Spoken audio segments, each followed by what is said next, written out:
started off in San Quirico d'Orcia on the edge of the UNESCO Val d'Orcia, and we're heading to very close to Siena. I'm going to start off with a great descent just over my left shoulder here into the valley. We found a bit of flat road, so we're going to do that. Then we're going to stop for a coffee as we start to climb up into what's called the Crete Senesi, down into Asciano for a wood-fired oven pizza, and finishing off at Castello Leonina.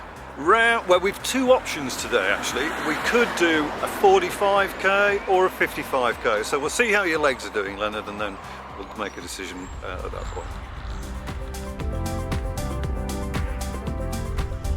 Hello there, and welcome to the Bicycle Diaries, and welcome to day 3 in Tuscany.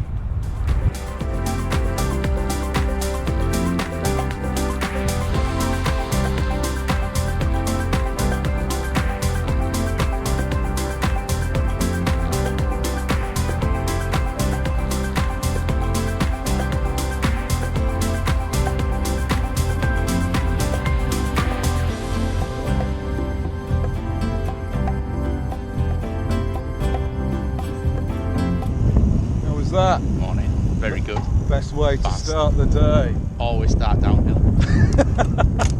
Even on an e-bike. Even on an e-bike. It's the best feeling.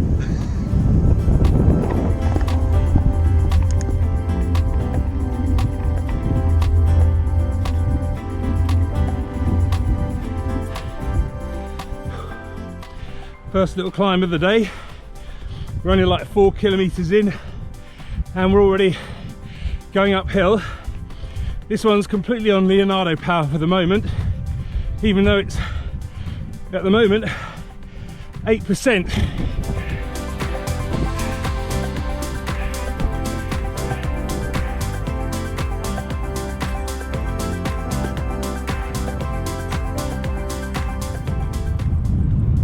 So that's the climbing and descending done for about the next 10 k's. From here on it's flat, and it's a day of short ups and short downs.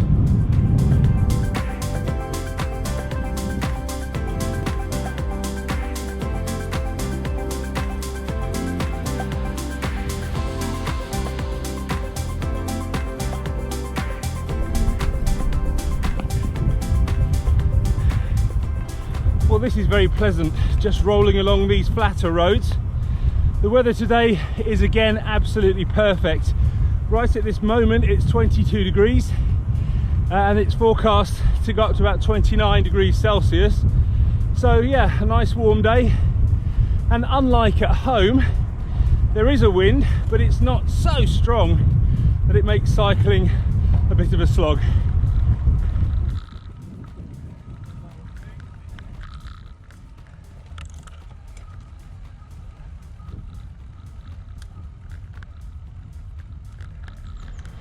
And just like that, we're approaching the coffee stop. So it's a little climb up there. So I'm using the motor on the bike, only the first level, but yeah, it's about an 8-9% climb.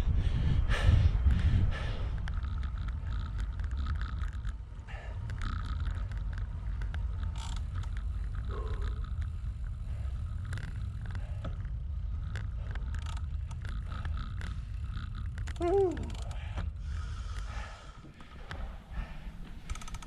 Bloody hell, bloody COVID, it's got a lot to answer for. We'll just go 50 metres back down here. There's a slight chance that we'll get a coffee down there, but if not, we're on our own. Till lunch. Looks like our planned coffee stop is closed.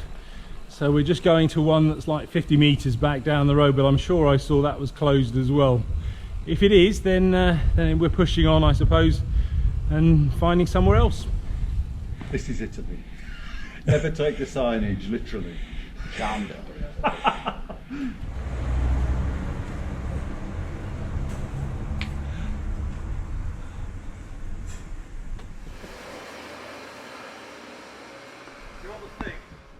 Right.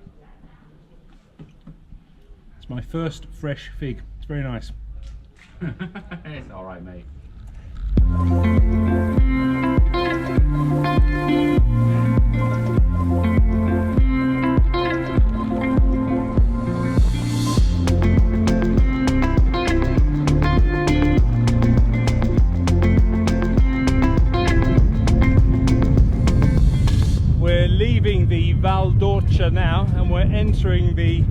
Crete Senesi, which basically means a change of terrain. Back there in the Val d'Orcia, it was all vineyards and that kind of thing, and here it's a lot more barren, little less fertile, so they grow lots of kind of wheat crops and things like that, and they have a few more animals grazing in the fields. It's a distinct change in territory. I can see it as we're riding through it.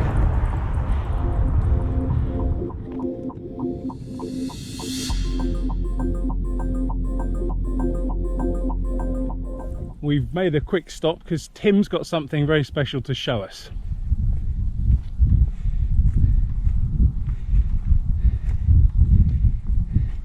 So, Crete Senesi, this is the world's longest cypress-lined drive.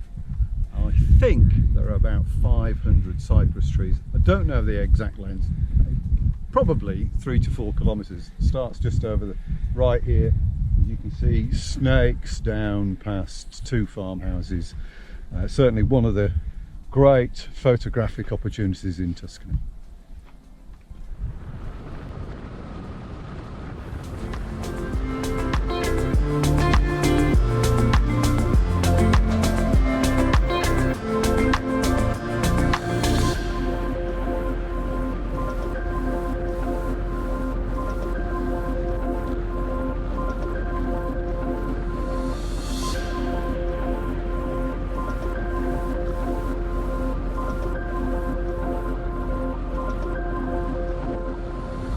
Just stopping in the town of Ascanio, and if I've understood it right, we are going to have some nice wood-fired pizza.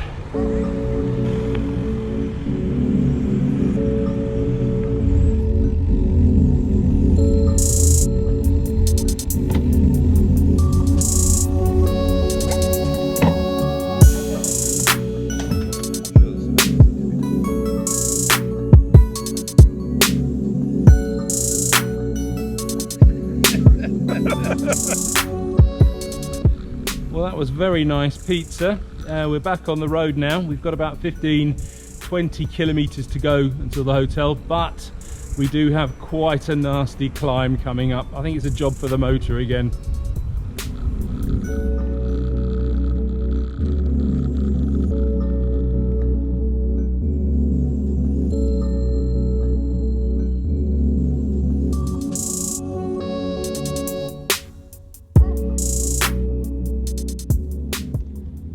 So barely 2 kilometers out of town, and we've just stopped here to have a look at this L'Eroica sign. If you don't already know, that's a vintage kind of bike ride where everybody rides kind of vintage bikes in vintage clothing. It's quite an event, and this is obviously the route of that ride. Now they have these events all over the world, but the original one started not far from here in Gaiole in Chianti.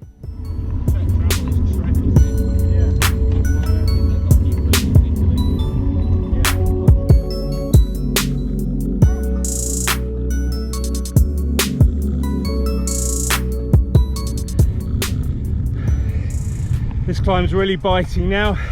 It's about 3 kilometers long, about halfway up it. Not feeling too bad. It's about 6-7%, and I've got the motor on half power.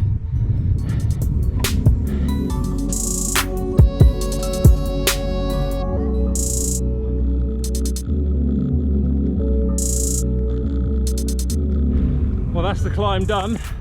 Looks like we've got quite a descent now.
literally the last 1500 meters, 2k, and we're on iconic Strada Bianche again, basically white gravel road, and it's one heck of a climb. Motor's on full power, I think.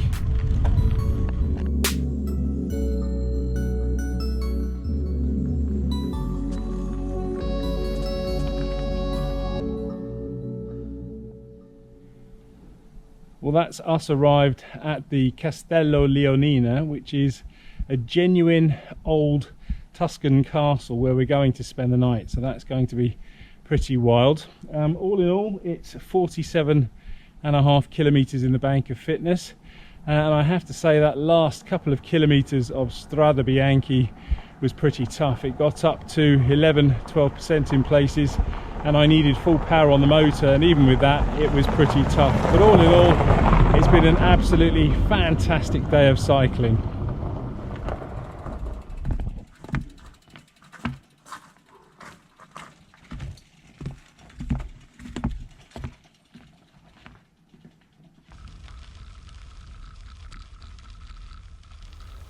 Day 4 of the Giro E Grand Tour of Tuscany. We're starting off Castello di Leonina. We're about 8 kilometres outside of Siena, and we're going into the heart of Chianti country. Interesting day today because the net is significantly up, around about 52%. We're going to do 1300 metres climbing over about 55k through the vines of Chianti.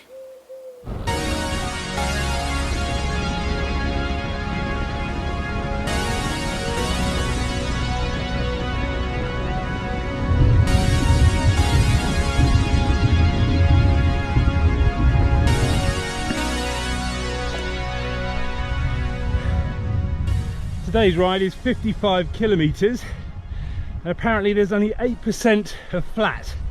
The rest is either climbing or descending. I've just done the 8% of flat, and I'm now on a little climb. It's not too bad, 4-5%. Not using the motor, but this early on in the ride, I'm a trained athlete riding the Giro d'Italia, but later this afternoon, after a few more hills, I'll be using the motor as a little old man on a heavy bike.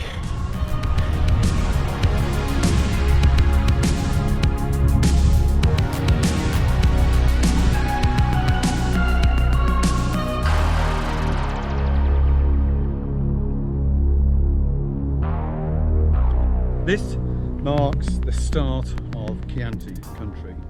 The Gallo Nero is the symbol of Florence. Florence and Siena, which is just over a few kilometres over here, were at battle, at war for many, many years. So they drew up a truce, but they couldn't decide where the boundary was between them. So they had to come up with some method of doing this. So they came up with the idea that they would get 2 of their best horsemen, starting from the Piazza in Siena, Piazza in Florence. When the cock crowed, they would start and ride to each other, and wherever they met, that would be the boundary. Cock crowed first in Florence, and he got to within a few kilometres of Siena before the Sienese cock had crowed, and that is why the area of Florence actually extends very, very close to Siena, and why we have the black cock and not the white cock of Siena. Subsequently, they've looked into this. There's lots of theories that somebody had overfed the Sienese white cock, so it slept in and this sort of stuff. But what nobody had thought about is the sun rises in the east, and actually the sun rises 10 minutes earlier in Firenze than it does in Siena, so he was always going to get a head start anyway. That's the legend. Gallo Nero.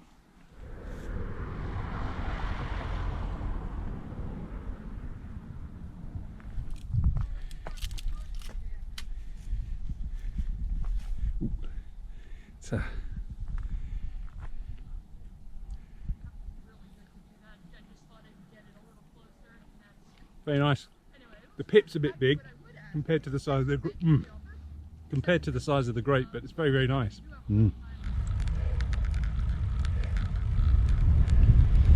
Well, seeing as we are now officially in Chianti, I'm obliged by Italian law to say, have the legs stopped screaming yet, Leonardo?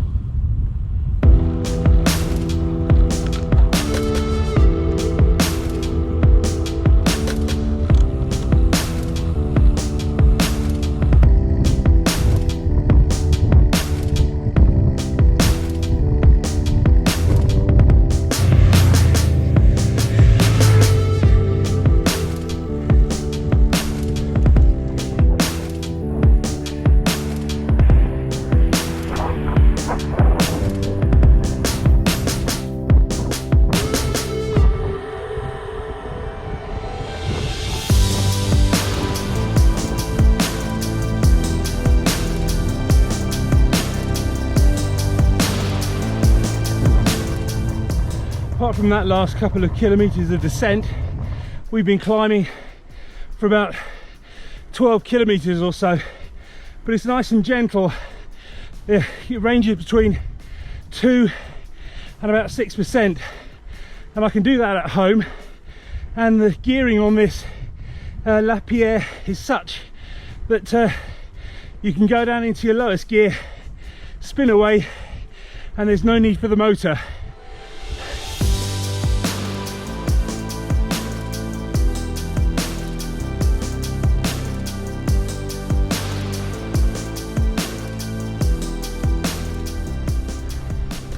Another amazing 5 kilometer descent. Got a little bit of climbing now, about 5k to go, and we're in the town of Gaiole in Chianti, where we're stopping for food.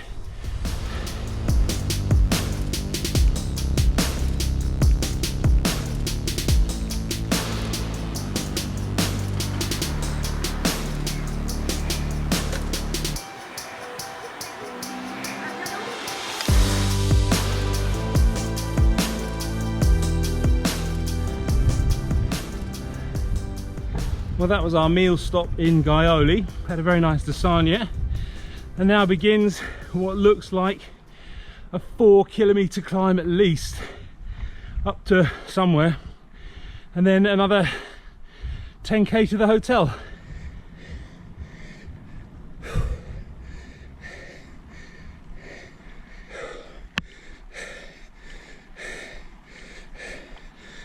Been cycling for about 2 kilometers uphill now, starting to get a bit steep, 6%, and looking at the profile on the Karoo, doesn't appear to be any end to this climb just yet.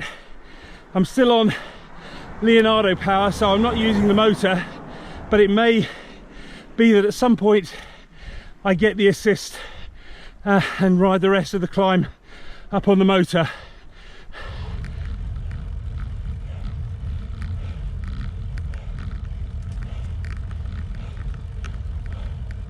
Just had another little word with myself, and I'm determined to complete this climb without using the motor.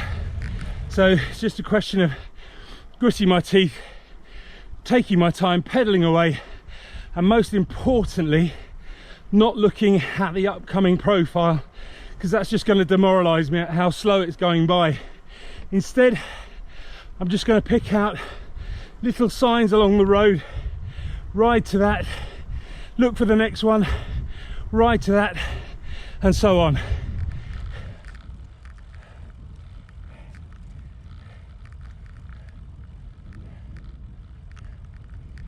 When you're on a long climb like this, it's very important to have it in your head as much as it is to have it in your legs. If you start thinking you'll never make it, then you won't. It's as simple as that. Just got to stay positive, believe that you'll do it, and you'll get there.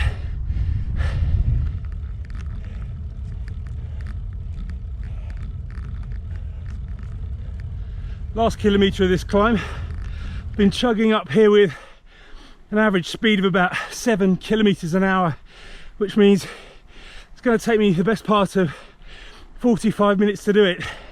Probably won't earn me any pink pixie points with Tim and Calvin, who are probably stopped by the side of the road as I speak, but hopefully they'll be happy to get a bit of a breather.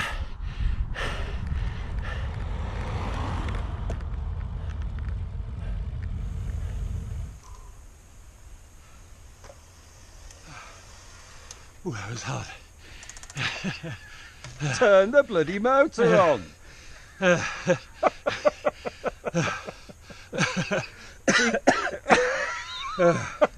While the chaps were up here twiddling their thumbs waiting for me, Tim noticed this plaque on this rock here, and he translated it. Turns out it's a tribute to a fellow cyclist.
Another absolutely fantastic descent there.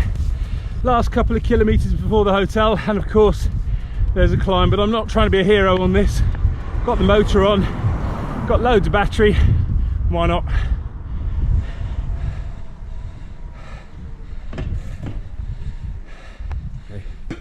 One of my favourite secret fig trees. Mainly because they're purple figs.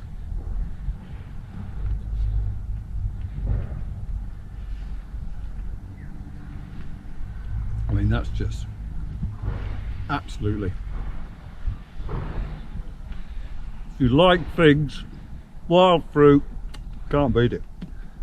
Roadside fueling. Looking forward to trying one myself. So here we go, just picked off the tree, my second ever fig. Yeah, not quite as good as the one I had yesterday.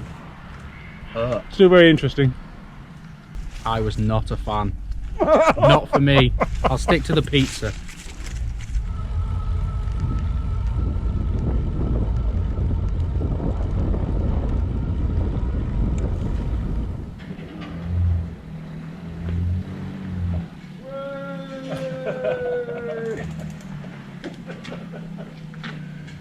Benny. So that's us in Radda in Chianti, 55 kilometers on the clock, and an absolutely fantastic ride. Quite a lot of climbing, but I'm quite pleased that I managed to do it, quite a lot of it, just me and not using the motor. So this is the hotel where we're staying, Hotel Radda.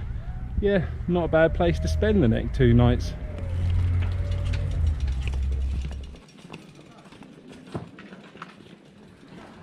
And here we are, welcome to my room. I'll give you a quick tour. As you can see, obviously that's the bed, very nice memory foam mattress. And there's all my crap down there that I use for the editing and everything. And then just into the bathroom.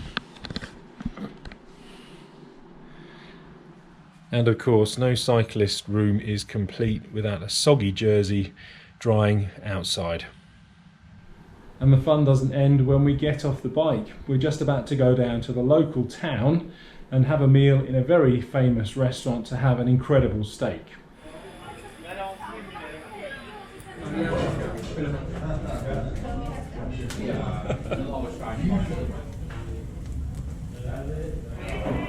There's some that are really like.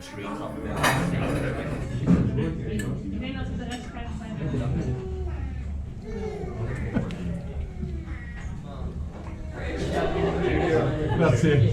Anche per lui, sì. Anche per me. My first grapper as well.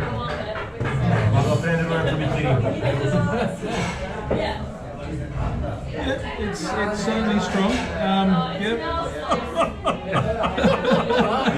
I'm not brave enough to drink the whole thing in one go.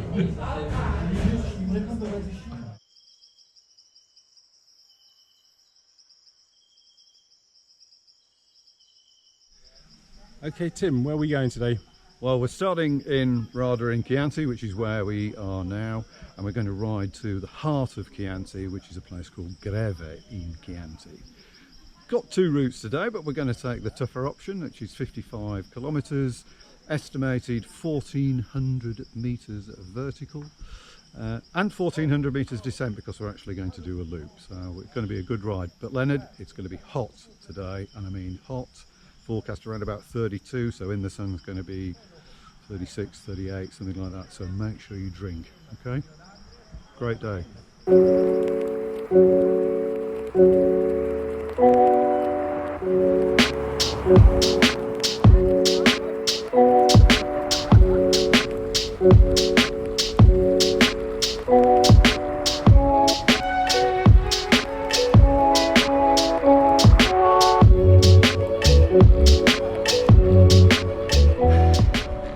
Only on kilometre 2 of today's ride, and after that lovely descent out of the hotel, climb into the village of Radda, and I'm on the motor already.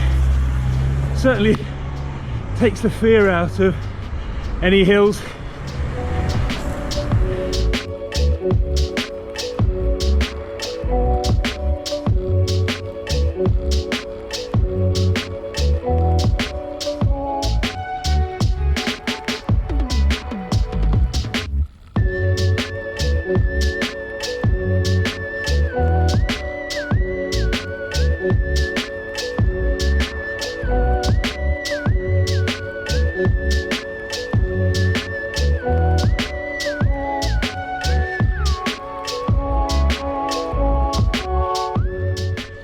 How was that, chaps? Jesus, guys, that's a cliff. It was. What was the percentage? 18%. What? Yeah, on that tight bend, that was 18%. Yay for power. Oh, but even so, according to my computer, we've already climbed 500 metres, which means we've only got another 1,000 to do in the rest of the day. We've only been out for 20 minutes. Hurrah! Tim's a machine. How's it performing? It's performing well. Once I've sort of got used to how to use it, Good. It's working very well. Cool. Bit of user error on my part, but yeah. Good. Yeah. You're comfortable with it now? Yeah. Good. Yeah. But it's a good job, because look at that. I know, that's scary. Here we go then.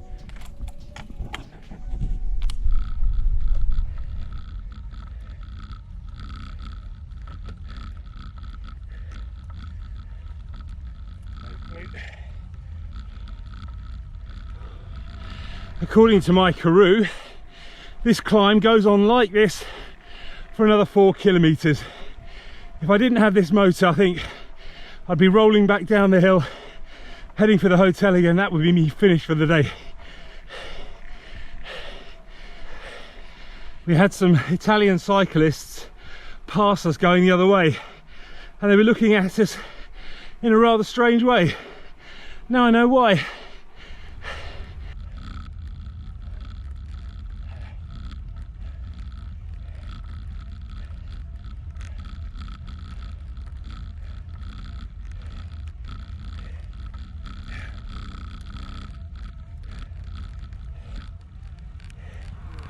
And of course, one of the benefits of climbing up a massive climb like that is that you get a spectacular view from the top.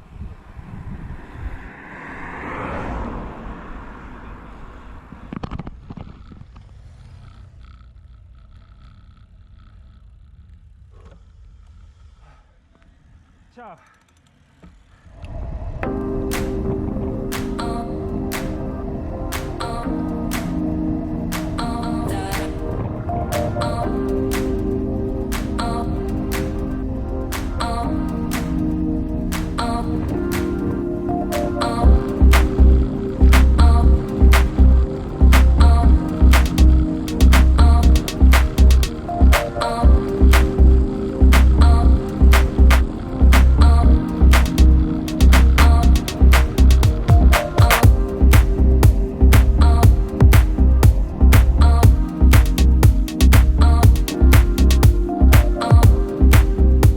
Throughout today I've just been seeing hundreds of other cyclists out on the road.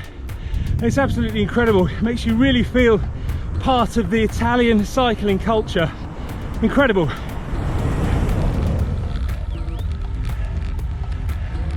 Ciao, ciao, ciao. A beautiful moment.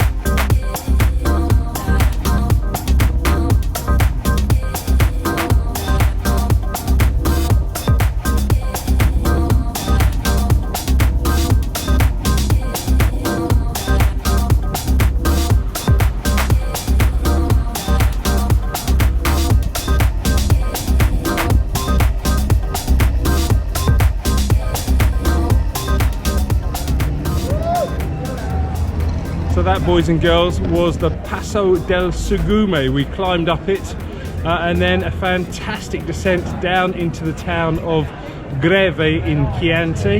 Looks like it's market day today. There are millions of cyclists about, and yes, I realise I have a man's penis just above me.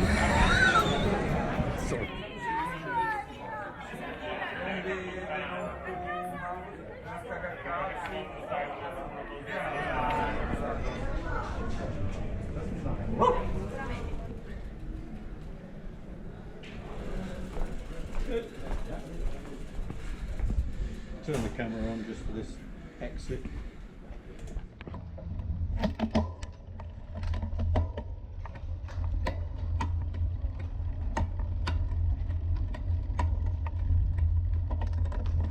Well, that was a very nice little refreshment stop back there, and now we've got another 4-kilometre climb to the next town. That seems to be the pattern of the day. 4 kilometres of climbing followed by 4 kilometres of descending.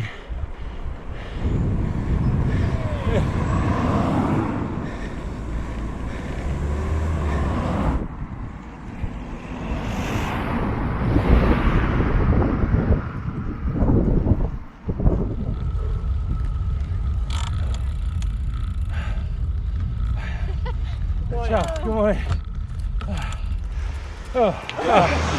That is tough. Beautiful climb. As you can see over there, it's very, very stunning scenery. But yeah, that took its toll. So I'd like to introduce you to my new friends here. They're from San Marino. They're out for a cycling for the day. She 45 kilos. Really? that's I'm 3 of you. Sorry. The villa over my right shoulder is called Vignomaggio, and it was built by the same family as Mona Lisa, and there is strong evidence to say that Mona Lisa used to come and holiday here, and there's also fairly strong evidence to say that Leonardo da Vinci also came here. There are some drawings which have been authenticated to him of the church just across the hill, and it's great wine.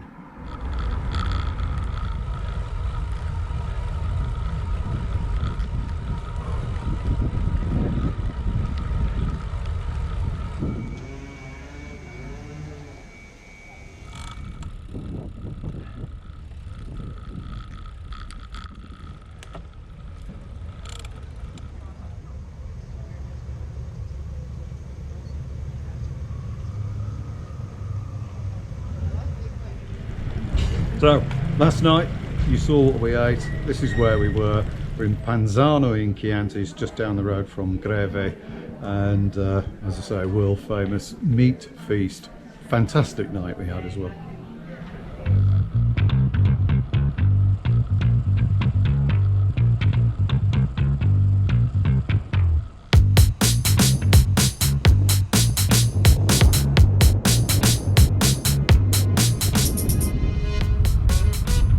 Being relatively new to e-bikes, one of the dilemmas I face is knowing when to use the motor and when not to use the motor.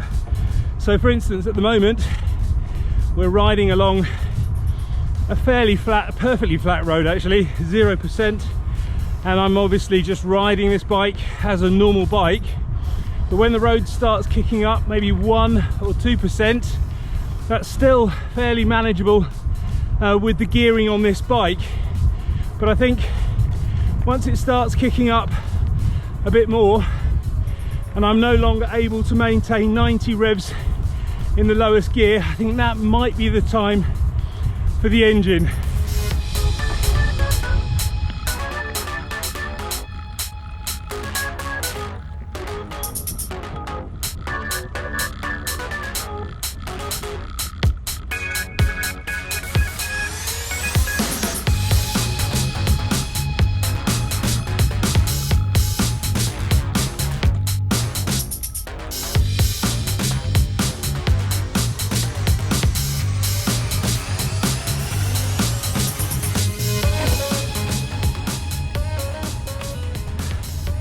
For the last couple of kilometres I've been on the first level of assistance on the motor, but now we're on the last couple of 100 metres on this climb.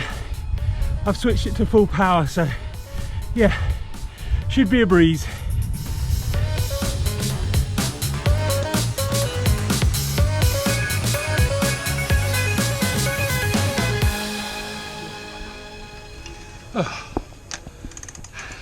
Well done, Leonard. Thank you. That's 55 kilometres, and let's see how many, nearly 1200 metres of climbing, so that's all good.